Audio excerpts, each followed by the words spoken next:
This is a video demonstrating a chemical removal. You'll be doing this on your mannequin.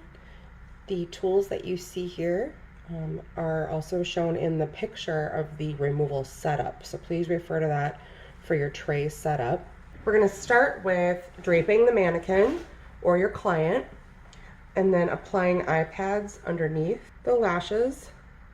They don't need to be as precise as the under eye pad application for a set that you would apply.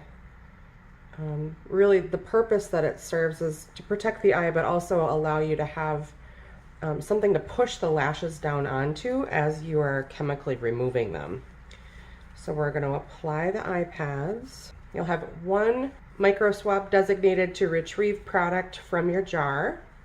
There's a number of different types of removers available to you. This is a thicker gel paste. There's also clay debonders and liquid, like gel. So use about a pea-size amount for each eye. So I'm going to dispense that right now onto an aesthetic wipe that I've placed next to the client's head. And if you need to go back for more, you can, but that should be enough. You'll have 2 sets of micro swabs, one for each eye. Apply the remover in a kind of a rolling motion across the lash line and really push that product through the lashes. Use both applicators, one underneath, to allow you to push that product through and really coat the lash extensions well. Once the lashes are removed, remove the eye pads and then give your client a lash bath. So dispense cleanser across the lash line.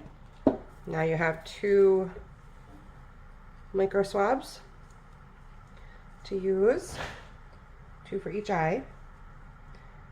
Thoroughly cleanse the lash line, removing any trace of the remover. Now use your saline or your witch hazel or water to rinse.